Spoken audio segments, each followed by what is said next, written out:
Cricket की दुनिया यानी गेम ऑफ क्रिकेट में आपका स्वागत है।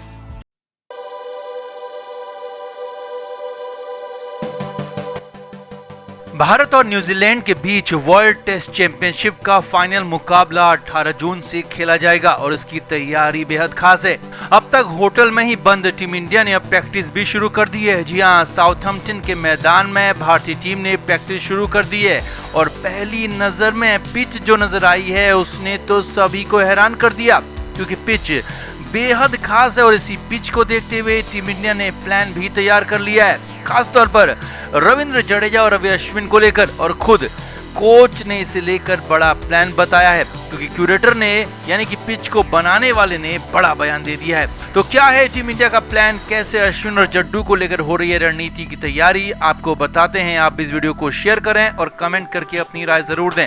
तो 18 जून से टेस्ट मैचों की पहली वर्ल्ड टेस्ट चैंपियनशिप का फाइनल मैच होगा। फाइनल में भारत और न्यूजीलैंड की टीमें आमने सामने होंगी और ये मैच बेहद खास होने वाला है। अब 3 जून को पहुंची टीम इंडिया को पहले 4 दिन कड़े क्वारंटीन में रखा गया। उन्हें कमरे से बाहर जाने की इजाजत नहीं थी, लेकिन अब टीम इंडिया को प्रैक्टिस की मंजूरी मिल गई है। और प्रैक्टिस की मंजूरी क्या मिली, इस दौरान साउथहैम्पटन की पिच भी नजर आ गई और टीम इंडिया का प्लान भी साफ साफ दिखने लगा। असल में साउथहैम्पटन के एजेस बाउल में भारतीय खिलाड़ियों ने प्रैक्टिस शुरू कर दी है। अब इस दौरान पिच तक जाने की मंजूरी सिर्फ कप्तान और कोच को ही होती है और भारतीय कप्तान के साथ कोच भी पिच तक पहुंचे और पहला लुक लिया।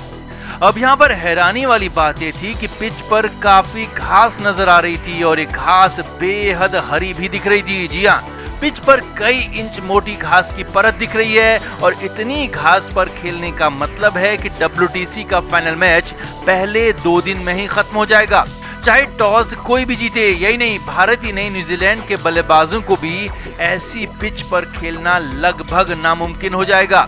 अब पिच को देखकर भारतीय कप्तान और कोच खासे हैरान हुए। एक न्यूज पोर्टल से बातचीत में बॉलिंग कोच भरत अरुण ने बताया कि पिच पर हरी घास नजर आ रही थी, जो हमारे प्लान के मुताबिक तो बिल्कुल ही नहीं थी और ऊपर से प्लान के पूरी तरह खिलाफ थी। यानी कि हरी घास वाली पिच टीम इंडिया एक्सपेक्ट नहीं कर रही थी। अब यहाँ पर जब क्यूरेटर से बात की गई तो उसने भी हैरान कर दिया और टीम इंडिया की बातें खिला दी। जी हाँ, भरत अरुण ने ही बताया कि अब इस पिच को लेकर, घास को लेकर पिच के क्यूरेटर से बात हुई तो क्यूरेटर ने बताया कि अभी पिच खराब ना हो इसके लिए घास रखी गई है और मैच से ठीक पहले वाले दिन इस घास की ड्रेसिंग कर दी जाएगी, यानी कि घास काट दी जाएगी। अब हालांकि क्यूरेटर ने यह नहीं बताया कि घास कितनी कटेगी, क्या पूरी घास काट दी जाएगी या फिर कुछ घास छोड़ी जाएगी, ये तो नहीं बताया, लेकिन इतना जरूर कहा कि घास को काटा जाएगा, जिससे भारतीय खेमा और भारतीय कोच खासे खुश नजर आए। क्योंकि साउथहैम्पटन के एजेस बाउल में पिच हमेशा से ही स्पिनर्स को मदद करती है, लेकिन अगर पिच पर घास होगी तो फिर तो स्पिनर्स को मदद बिल्कुल नहीं मिलेगी और अगर घास पूरी तरह काट दी जाएगी तो फिर तो स्पिनर्स का पूरी तरह से बोलबाला हो जाएगा।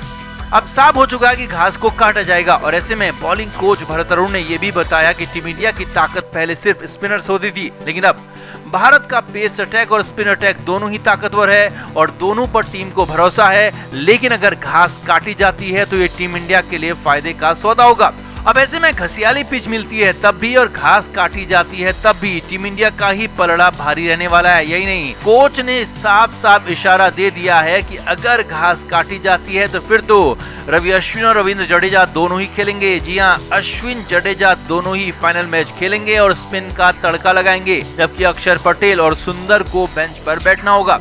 तो कुल मिलाकर बॉलिंग कोच भरत अरुण ने बड़ी रणनीति यहाँ पर बता दी। उनकी टीम का फोकस विरोधियों को फिरकी में फंसाने का ही होगा, क्योंकि फिरकी से न्यूजीलैंड को खासा डर लगता है और यही हथियार यानी कि अश्विन और जडेजा ही भारत को यहाँ फाइनल मैच में जीत दिलाएंगे। और अब तो घास पर भी पूरी बात साफ हो चुकी है। तो आपका इस रणनीति पर, एजेस बाउल की पिच पर क्या कहना है, भारत के प्लान पर क्या कहना है, कमेंट करके जरूर बताएं और वीडियो को शेयर भी करें। तो टीम इंडिया वैसे तो इन दिनों इंग्लैंड में है और अगले 3 महीने बाद ही भारत लौटेगी, लेकिन इधर BCCI ने इस इंग्लैंड दौरे से अलग श्रीलंका का दौरा प्लान कर लिया और श्रीलंका के साथ वनडे और T20 सीरीज को फाइनल कर लिया।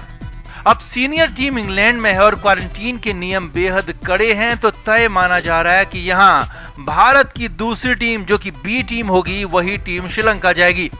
इस टीम के साथ कप्तान नया होगा तो कोच और सपोर्ट स्टाफ भी नया होगा और बीसीसीआई इस तैयारियों में जुट भी गया। लेकिन इसी बीच अचानक भारत के श्रीलंका दौरे से पहले बुरी खबर आ गई और भारत के लंका दौरे को बड़ा झटका लग गया, क्योंकि श्रीलंका क्रिकेट में बड़ी बगावत हो गई। श्रीलंका के खिलाड़ियों ने नए नेशनल कॉन्ट्रैक्ट को साइन करने से इनकार कर दिया है। जी हां, श्रीलंका के 35 खिलाड़ियों ने कॉन्ट्रैक्ट को साइन ही नहीं किया है और इसे मानने से इनकार कर दिया है, जिसके बाद तो श्रीलंका का इंग्लैंड दौरा और भारत के साथ घरेलू सीरीज खतरे में पड़ती हुई दिखाई देने लगी, क्योंकि बिना कॉन्ट्रैक्ट साइन किए खिलाड़ी किसी भी नई सीरीज को खेलने के लिए तैयार नहीं है, चाहे वो इंग्लैंड सीरीज हो या फिर भारत के खिलाफ घरेलू सीरीज। अब हालांकि श्रीलंका में क्रिकेट समिति के अध्यक्ष अरविंद डिसिल्वा का कहना है कि उन्होंने खिलाड़ियों को मनाने की बहुत कोशिश की, लेकिन खिलाड़ी मान नहीं रहे हैं, जो कि गलत है।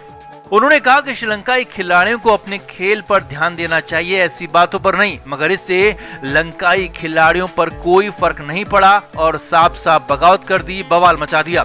अब लंका में इस बगावत पर बीसीसीआई लगातार नजर बनाए हुए है। खुद बीसीसीआई अध्यक्ष सौरव गांगुली ने इस सीरीज के लिए पहल की थी। गांगुली की ही पहल पर इस सीरीज को आयोजित किया गया था, तो गांगुली चाहते हैं कि हर हाल में इस सीरीज हो और इसीलिए भारतीय क्रिकेट कंट्रोल बोर्ड यानी कि बीसीसीआई ने श्रीलंकाई खिलाड़ियों को सैलरी देने की पेशकश की है। जी हां, ये बड़ी खबर है कि बीसीसीआई ने लंकाई बोर्ड से बात की है और पेशकश भी की है कि वो श्रीलंका के खिलाड़ियों के साथ सैलरी विवाद को सुलझाना चाहता है और जितनी भी कम राशि खिलाड़ियों को दी जा रही है उसकी भरपाई बीसीसीआई करने को तैयार है, लेकिन इसके लिए भारत के साथ श्रीलंका को सीरीज खेलनी होगी और आगे भी भारत के बुलावे पर भारत आना होगा। अब ये पेशकश वैसे तो श्रीलंका बोर्ड के साथ ही वहां के खिलाड़ियों के लिए भी काफी अच्छी मानी जा सकती है, लेकिन इसके बाद तो एक तरह से श्रीलंकाई खिलाड़ी भी भारत के पेरोल पर आ जाएंगे और हो सकता है कि उनकी वफादारी भी अपने देश लंका के बजाय भारत के लिए होने लगे, जैसा कि फ्रेंचाइजी क्रिकेट में होता है। खबर है कि सौरव गांगुली हर हाल में इस सीरीज का आयोजन करना चाहते हैं और इसी सीरीज के लिए सैलरी देने की भी पेशकश की गई है, जिसके बाद श्रीलंकाई खिलाड़ी खेलेंगे तो अपनी देश के लिए, होंगे तो अपनी देश की जर्सी में, लेकिन हो सकता है वफादारी भारत के लिए कर दें, क्योंकि पैसा तो उन्हें बीसीसीआई से ही मिलेगा। अब इतना तय हो गया कि सैलरी और कॉन्ट्रैक्ट विवाद से भले ही श्रीलंका का इंग्लैंड दौरा रद्द हो जाए, श्रीलंकाई टीम इंग्लैंड ना जाए, लेकिन इतना जरूर है कि भारत का श्रीलंका दौरा अब रद्द नहीं होगा, क्योंकि गांगुली ने बड़ा दांव खेल दिया है और बीसीसीआई ऐसा होने नहीं देगा और इसके लिए पैसा खर्च करने को भी बोर्ड तैयार है। तो आपका क्या मानना है? क्या इस तरह से दूसरे देश में जाकर बीसीसीआई का दखल देना, दूसरे देशों के विवाद में पड़ना बीसीसीआई के लिए कितना ठीक है? कमेंट करके आप भी जरूर बताएं और वीडियो को शेयर भी करें। क्रिकेट के हर नए अपडेट के लिए गेम ऑफ क्रिकेट को सब्सक्राइब करें और उसके बाद बेल आइकन को प्रेस करना ना भूलें, ताकि सिर्फ आपको मिले गेम ऑफ क्रिकेट की हर खबर सबसे पहले।